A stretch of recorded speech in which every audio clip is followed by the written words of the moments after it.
Chapter 3। उनका emotional अत्याचार। नमस्कार साथियों, इस नए अध्याय को हम एक नए तरीके से पढ़ने का प्रयास करेंगे। मैं इस बात का विश्वास रखता हूं कि आप आनंद ले रहे होंगे और आगे भी लेते रहेंगे। ना थके अभी पैर, ना अभी हिम्मत हारी है, बोलने ने दो जिसको जो बोलना है। सपना है जिंदगी में कुछ पाने का, इसलिए सफर अभी जारी है। 12वीं में पढ़ रहे किसी भी आम बच्चे की तरह मैं भी कुछ कंफ्यूज और परेशान था। मैं अपनी जिंदगी में कुछ अलग करना चाहता था। जहां मेरे क्लास के साथी इंजीनियर, डॉक्टर या किसी मल्टीनेशनल कंपनी में जॉब कुलबुला रहा था, ऐसा कीड़ा सबके अंदर था। दिमाग में बिजनेस के कई आइडियाज थे। 12वीं के बाद क्या करूं? अभी मैं ये सब सोच ही रहा था कि बोर्ड के रिजल्ट आ गए।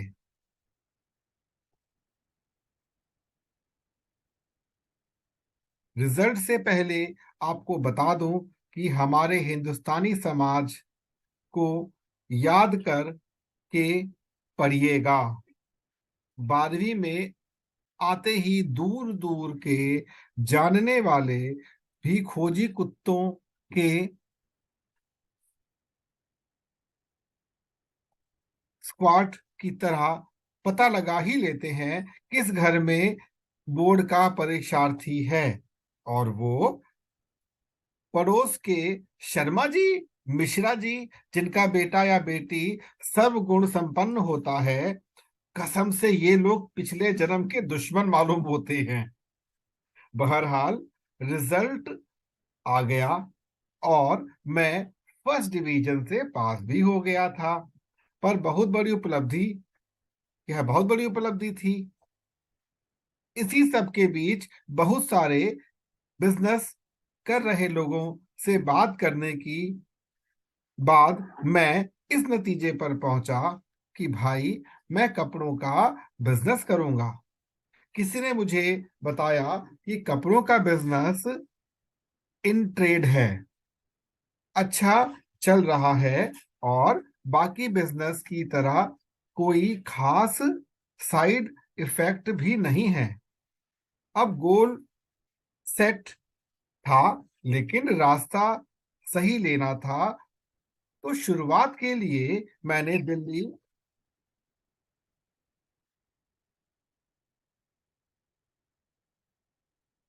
आईआईटी में diploma in cutting and tailoring में एडमिशन ले लिया। अब जो हुआ वो ट्रेजेडी थी या मेरी अच्छी किस्मत, ये आप ही तय करो। मेरी 95% क्लासमेट लड़कियां थी और 5% जो लड़के थे वो पहले से दर्जी थे। मेरे स्कूल के दोस्त मुझे देखकर हंसने लगते और कहते, अरे वह देखो, अपना इन हाउस दर्जी आ रहा, आ गया। या फिर अरे, किसी को कोई कपड़े तो नहीं सिलवाने, दे दो, दर्जी आया है। ऐसे बहुत से ताने मुझे सुनने को मिलते थे। हेलो टेलर तो पसंदीदा था सबका। मैं इन सब पर बस मुस्कुराकर रह जाता। बोलते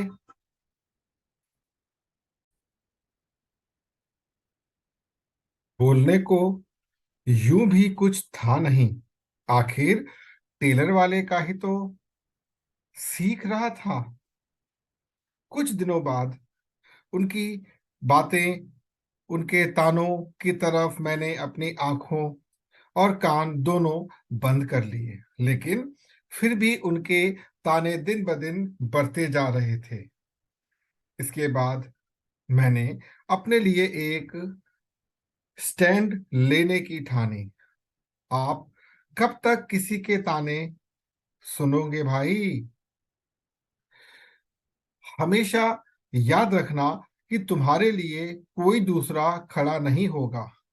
ये काम खुद ही करना होता है सबको। अब किसी जानने से मिलता तो उनके बोलने से पहले मैं कहता, हारा hi, I am Lalit Arora tailor. मैं जेब और गर्दन काटने में एक्सपर्ट हूँ। बताओ किसको कटवानी है। मेरा यह अंदाज किसी के संभाले नहीं संभल रहा था। अब धीरे धीरे उन्होंने मुझे चिढ़ाना बंद ही कर दिया।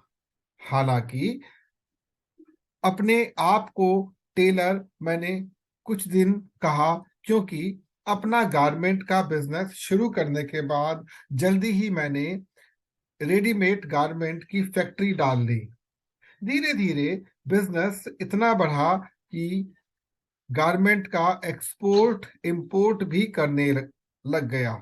लेकिन जैसा कि अमूमन हर बिजनेस के साथ होता है, कुछ समस्याएं आई और मेरी फैक्ट्री बंद हो गई। और इसी के साथ सारे रास्ते बंद से दिखाई देने लगे। जैसा कि अमूमन हर बिजनेसमैन के साथ कोई ना कोई उसे ठग कर चला जाता है, एक ऐसा व्यापारी मुझे भी मिला। मेरी जिंदगी का सबसे बड़ा ऑर्डर देने के बाद उसने कंसाइनमेंट उठाने से मन कर दिया। और क्योंकि उस कंसाइनमेंट का कोई एडवांस पेमेंट नहीं था, तो मैं इधर उधर से उधार मांगकर पूरा किया था। व्यापारी के मन करते ही मुझे और मेरे बिजनेस की जोर का झटका लगा, और अल्टीमेटली मुझे कर्ज उतारने के लिए अपनी फैक्ट्री बंद करनी पड़ी। मेरे पास कोई भी चारा नहीं था। मेरे दोस्त विजय रिधवा ने मुझे अपने यहाँ काम का प्रस्ताव दिया। मुझे ऑयल टैंकरों और ट्रकों में हेल्पर का काम मिल रहा था। मैंने उस काम के लिए झट से हाँ बोल दिए, क्योंकि मुझे उस वक्त पैसों की आवश्यकता थी। अब आप लोग समझ सकते हैं कि इसके बाद क्या हुआ होगा। वही पुराने लोग अपने पुराने गेम में वापस आ गए।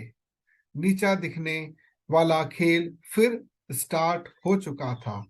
मैं किसी भी फंक्शन या त्योहार के लिए लोगों के घर जाता, वो मुझे देखकर हंसने लगते और मेरी बेइज्जती करने की कोशिश करते।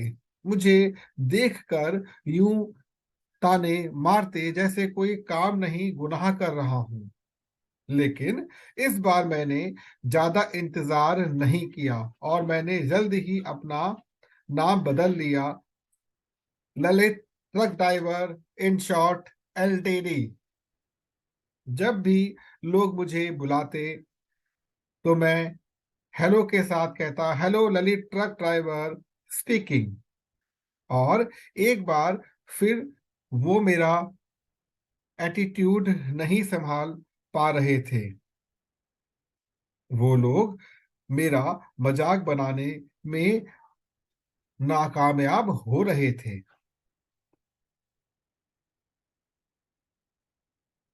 दोस्त, लोगों की पुरानी आदत है दूसरों के फटे में टांग अड़ाना और फिर उस पर पंचायत करना। लेकिन मैंने अपनी जिंदगी में गुरु मंत्र सीख लिया था। खास तौर पर जीवन में इन दो घटनाओं के बाद इस गुरु मंत्र ने बहुत सहायता की। यह गुरु मंत्र मैं आपके साथ साझा कर रहा हूं।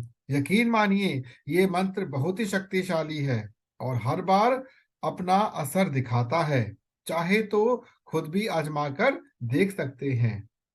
यह गुरु मंत्र है, ओम इग्नोराय नमः। जी हाँ, लोगों को इग्नोर करना सीखिए जनाब। लोग आपके पीछे आएंगे और बातें करेंगे क्योंकि वो कुछ और नहीं कर सकते। ऐसे लोगों को इग्नोर करना ही सही है। सबसे बड़ा रोग क्या कहेंगे लोग? जी हाँ, जिन चार लोगों की दुहाई हमें बचपन से सुनने को मिलती है, उन चार लोगों के बारे में सोचने की कोई जरूरत नहीं है। इग्नोर कीजिए। वो चार लोग कुछ दिनों के बाद आपके बारे में सोचना छोड़ देंगे और किसी और को पकड़ लेंगे। जैसे किसी टीवी सीरियल को हम तब तक देखते हैं जब तक हमारा मनपसंद सीन चल रहा हो।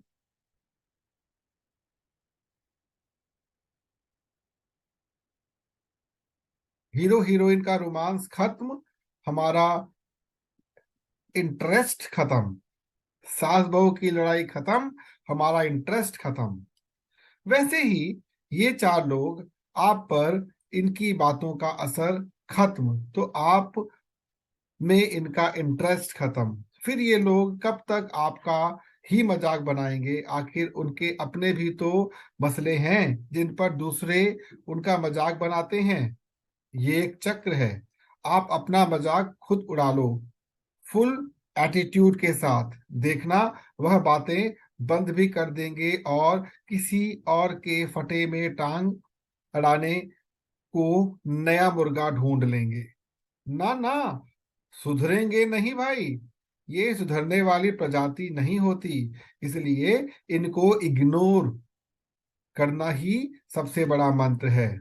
हम सबके अपने जीवन में कभी नहीं कभी ये समय आता है। मुश्किल समय मेरे जीवन में भी आया, बल्कि कई बार आया, लेकिन मैंने हर बार उस मुश्किल समय में अपने सपने को, उस पर अपने यकीन को कम नहीं होने दिया। सपना एक बिजनेसमैन बनने का, मैं लगातार कोशिश करता रहा। तब भी जब मेरे चारों तरफ नकारात्मकता थी, एक रास्ता बंद होता तो दूसरा ढूंढने लगता।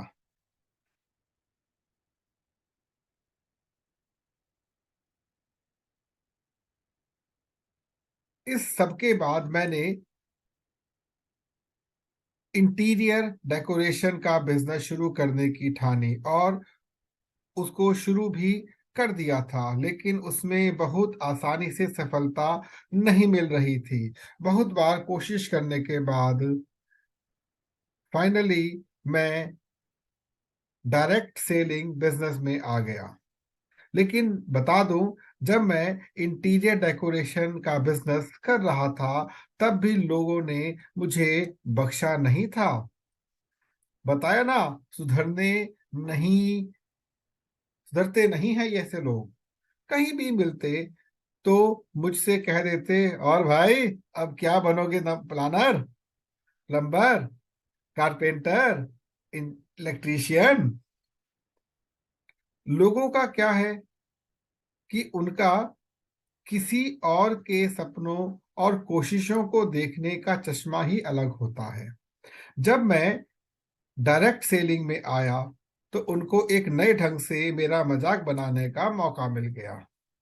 मुझे देखते ही कहते, वो देखो, मेंबर बनाने वाला बंदा आ गया। इसके पास कोई पैसे नहीं है, लेकिन अमीरों की तरह टाई सूट पहनकर घूमता है। भाई, टाई सूट मेरा, सपना मेरा, यकीन मेरा, पेट दर्द इनके। अब तक ओम इग्नोर नमः को मैंने साध लिया था और वही करता रहता था, लोगों को इग्नोर।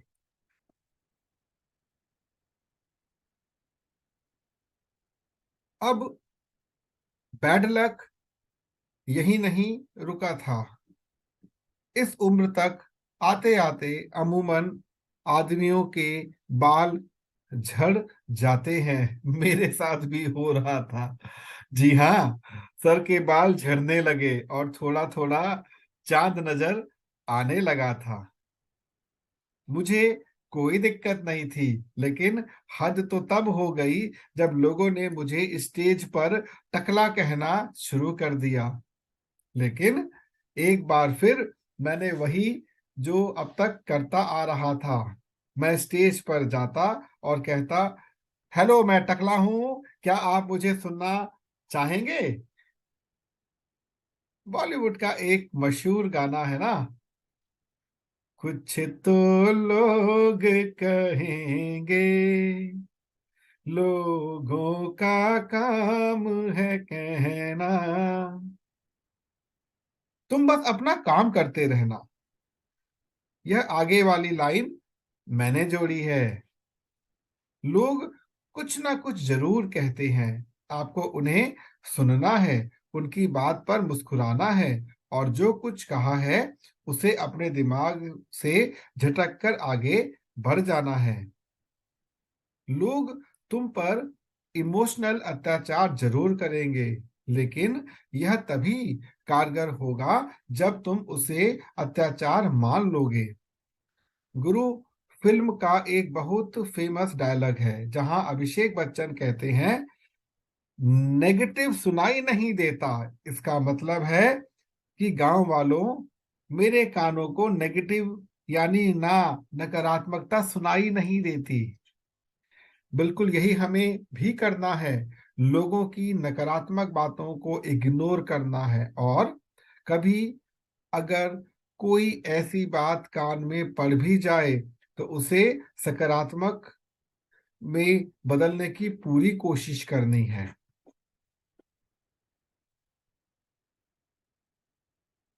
और कभी कभी कुछ बाहरी कारण भी होते हैं जो आपके सपनों को पूरी रूपरेखा बदल देते हैं।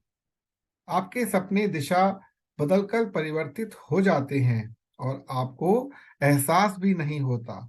कोविड-19 आपदा के समय आपने देखा होगा कि लोगों के भीतर मौत डर बैठ गया था कि अब हम भी नहीं बचेंगे, और इसलिए उनके भीतर, उनके स्वभाव में अपने आप बदलाव आया। ना चाहते हुए भी लोग मौत के बारे में सोचते थे। मौत तो सच्चाई है, लेकिन उसके बारे में सोचना क्यों भाई? वो है ना ऊपर वाला, जिंदगी दी है तो मौत भी लिखी है। लेकिन जिंदगी जिंदगी मिली है, जितनी मिली है वो तो खुश होकर और उस पर विश्वास के साथ जी ली जाए। क्यों नकारात्मक बात सोचकर नेगेटिव एनर्जी के पास बुला बुलाना? ये सब इमोशनल का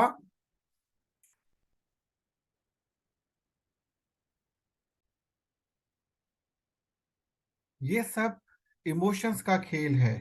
अगर आप किसी बात को सीने से लगाकर बैठ जाएंगे तो आपका जीना मुश्किल हो जाएगा, और आप अपने सपने कभी पूरे नहीं कर पाएंगे। मंजूर हाशमी साहब का शेर है, यकीन हो तो कोई रास्ता निकलता है, यकीन हो तो कोई रास्ता निकलता है, हवा की ओट भी लेकर चिराग जलता है। क्या बात है, क्या बात है। याद रखिए, सपने पर यकीन सपने देखने से भी ज्यादा जरूरी होता है। मित्रों, यहाँ पर यह अध्याय समाप्त होता है और अगले अध्याय का रास्ता प्रारंभ होता है। तो मिलते हैं अगले अध्याय में, तब तक के लिए नमस्कार।